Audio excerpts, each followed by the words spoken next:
boa tarde pessoal. Estou eu aqui de novo na Torre de Miroco.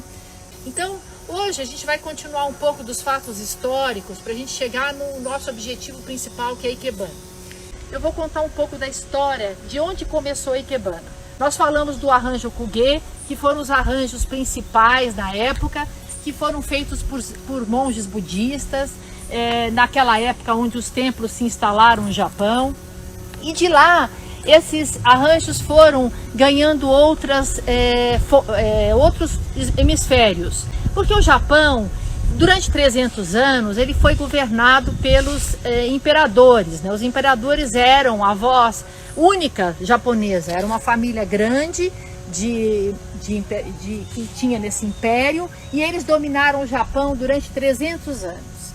Depois desses 300 anos, como o Japão era construído de um monte de situações de plantações, eram senhores da terra, as pessoas que normalmente moravam por lá, eles acabaram ficando com certos conflitos uns com os outros, acaba dando briga, porque eles acabam se dividindo entre o que plantar, como plantar, aonde plantar. Então foi se instalando alguns clãs de outras famílias que se revoltaram com os governos do imperador. E aí, com isso, eles tomaram o poder, que é a época que o Japão inicia, a partir do século XII, a ser um Japão governado por samurais. Os samurais, eles tinham preceitos éticos. Para quem não sabe, o Japão é um país, até hoje, distribuído em castas. A principal casta é a casta dos samurais. A segunda casta mais importante é a casta dos religiosos. A terceira casta é a casta que representa os comerciantes na última casta eram as pessoas que trabalhavam com a terra. Aí vocês vão me perguntar, e os aristocratas? Aristocrata, gente, não tem casta nenhuma, eles são ricos, eles são aonde eles quiserem ir. Porém, o que acontece? Como a casta mais alta era dos samurais, eles ditavam as regras básicas que as pessoas deveriam ter para ser um homem de respeito. Para ser um homem de respeito, na época no Japão, você tinha que dominar a arte da espada. A arte da espada era o principal que você tinha que dominar. Aí depois da arte da espada, você tinha que dominar a escrita, né? Porque você pegava um pincel e você tinha que saber pintar, então você tinha que dominar essa arte da escrita. Aí para você depois ter uma situação de pente fino, que você tivesse uma habilidade mais, como é que eu posso dizer, não tão grosseira, mas uma habilidade assim, com detalhes, né, requinte de detalhes, você tinha que também ter conhecimento da arte dos punhais, que eram os punhais pequenos, que eram as tesouras, as facas pequenas, porque você tinha que fazer objetos de arte com aquilo, né? E desses objetos de arte entra a arte da Ikebana e entra a arte da cerimônia do chá. Então todo samurai, ou todo homem de respeito, tinha que dominar essas artes para se tornar um aristocrata, uma pessoa que tinha uma ascensão durante a época desse governo dos samurais. E aí o que aconteceu? Esse governo dos samurais durou alguns séculos, até mais ou menos 1800, né? Dessa época do século XII até 1800, eram os samurais que mandavam no Japão. Então era isso, a mulher não era tida como ninguém, né? Quem mandavam eram os samurais e o clã deles. E aí, o que aconteceu com isso? Aconteceu que os americanos, durante um período, quiseram montar uma base estratégica no Japão, para que eles colocassem os aviões deles, os barcos, os navios. E os samurais não queriam acordo com os americanos. Eles não gostavam, não queriam nada que tivesse de externo dentro do país. Eles não queriam que os americanos entrassem lá. Porém, o imperador, que estava enfraquecido na época, ele gostaria de ter de novo o poder de volta para ele, porque ele perdeu o poder depois daquele monte de confusões que houve com relação aos plantadores, às pessoas da terra, naquela época, que acabaram, como se diz, ficando ao lado dos samurais. Aí os americanos ofereceram para o imperador na época que se ele arrumasse um jeito deles montarem uma base americana local, eles ajudariam o imperador a assumir de novo o comando do Japão. E aí o imperador, que era muito vaidoso na época, aceitou o acordo com os americanos, montou a base americana no Japão, e com isso houve a queda dos samurais e o imperador voltou de novo ao comando. Isso nós estamos falando na era Meiji, tá? É de 1800 para cá. E o que aconteceu dessa época? Aí o imperador pensou, o que eu posso fazer para acabar de vez com a reputação dos samurais? Então o que eles fizeram? Eles pegaram todos os preceitos éticos, ou seja, as artes que eram feitas pelos, na época, os samurais, que eram as artes da espada, da ikebana, da cerimônia do chá, da pintura e várias outras artes do Japão, e entregaram essas artes de bandeja para as mulheres dos americanos que lá estavam por conta da base americana. E também as mulheres japonesas começaram a ter direito de executar essas artes. Então ficou de domínio feminino. O que é pior para você marginalizar uma coisa, tornar a coisa popular? É num lugar machista você transformar uma coisa de domínio feminino. E foi o que aconteceu com a ikebana, e graças a Deus, de 1800 para cá, as mulheres foram permitidas de fazer, não só foram permitidas, como hoje são as que estão à frente dessas escolas, que vêm ensinando, até pela facilidade que a mulher tem com as coisas delicadas. Porém, essa arte começou com os samurais, que na época as ikebanas não eram ikebanas pequenas como essas que hoje a gente ensina vocês a fazerem. Eram ikebanas de 4, 5 metros, eram verdadeiras arquiteturas, eram projetadas para ser monumentos históricos, e lá ficavam durante muito tempo. Então tinha muita amarração, tinha muito galho, tinha uma obra de engenharia por trás dessas ikebanas. E hoje ela entrou nos nossos lares. Eu costumo dizer que graças a Deus, porque a gente tem um fator energético dessa mobilização com as flores, que nos dá a possibilidade de ficarmos bem, de ficarmos ligados à natureza, de conhecermos a natureza de fato, de entender que somos parte dela, de saber que a gente precisa estar em contato com isso para a gente ter o nosso autoconhecimento, para a gente conhecer quem realmente nós somos, de onde nós viemos e para onde nós temos que ir, cada um de nós com as nossas habilidades, não é?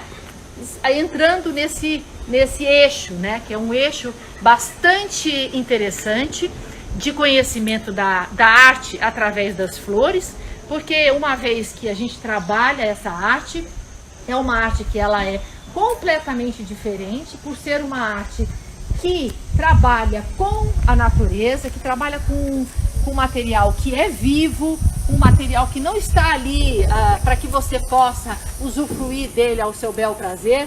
Pelo contrário, você tem que ter uma harmonia, você tem que ter uma ligação com esse material, praticamente surreal, né? Você tem que entender qual é a vontade que aquele material tem e qual é a posição que ele prefere estar. Quer dizer, tem que ter um respeito, tem que ter uma sintonia. Por isso a troca de energia que se faz nesse lugar, porque você está dentro de um lugar onde você tem que exercer fatores éticos importantes para você seguir a sua vida. Então não é simplesmente colocar uma flor, não é simplesmente jogar ela no vaso, não é simplesmente não perceber as situações em que ela deseja, e qual é a situação, onde é que ela deseja estar, e simplesmente, como é que eu posso dizer, não levar em consideração o principal, que é a beleza desse material que nós estamos utilizando. E agora eu vou estar aqui com vocês vão poder olhar as plantas que nós vamos utilizar, e vamos ter no fundo essa torre maravilhosa para nos acompanhar hoje na ikebana. Gente, eu estou aqui pegando o material para nossa aula de hoje. Então, isso aqui é uma moita de helicônia, como vocês podem ver, tem gente que chama de bico de papagaio. Então eu vou colher aqui as nossas flores da aula, tá?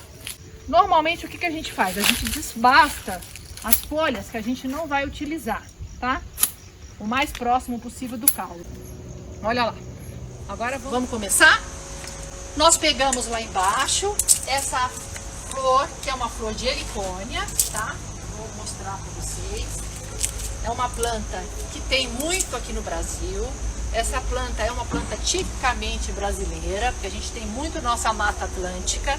É uma planta que ela tem essa característica mais firme, né? Ela é robusta, né? Então, para uma planta dessa, a gente jamais pode usar um vaso pequeno. A gente tem que usar um vaso que tenha um peso. E esse vaso que eu trouxe hoje para mostrar para vocês é um vaso que é pesado. Porque se não fosse, a gente faria a planta e ela cairia lá para frente.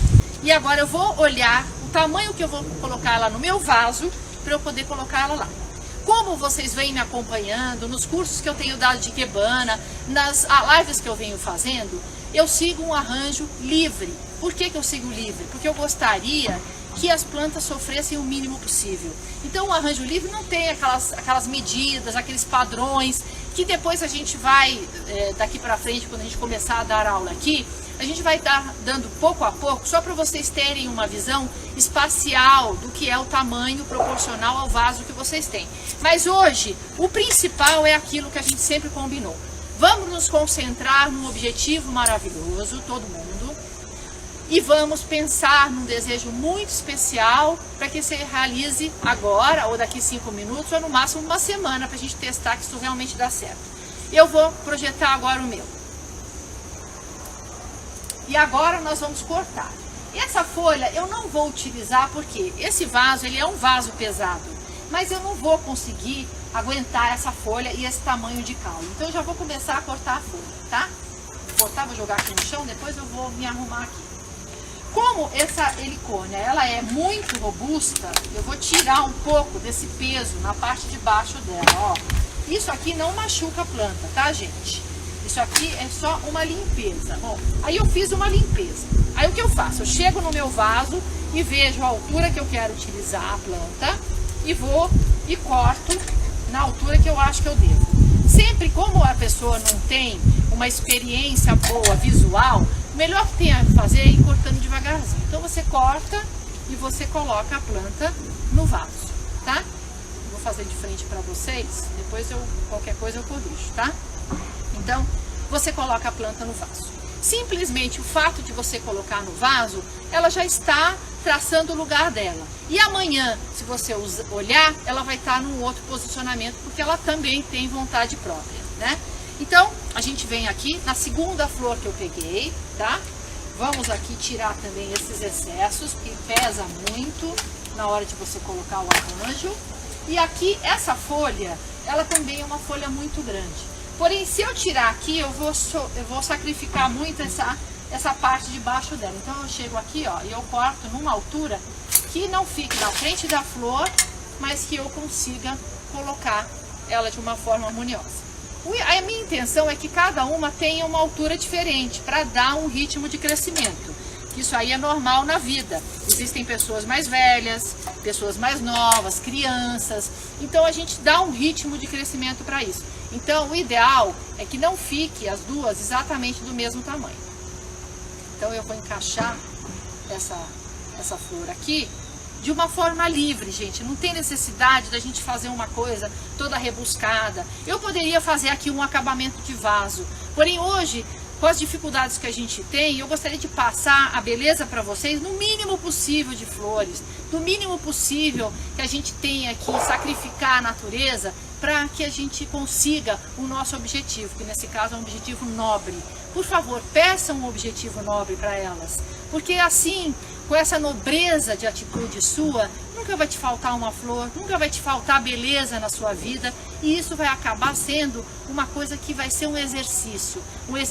E estar nesse estado junto com a natureza é tão maravilhoso que faz com que a gente esqueça das coisas ruins, esqueça das nossas dúvidas, das coisas que nos traz tristeza, e entre nesse processo do aqui, do agora, do hoje, que tem muito a ver com a meditação. A meditação é isso, é estar nesse momento presente com todas as suas forças. Eu estou hoje aqui neste momento presente, fazendo esse arranjo para vocês, e espero que ele traga felicidade em todos os lares, que ele nesse momento de sábado, nesse dia que a gente está tendo de sol lindo, maravilhoso, que vocês possam sentir prazer em estar olhando esse vídeo, sentir prazer em estar olhando essa ikebana e agradecendo por ter essa oportunidade.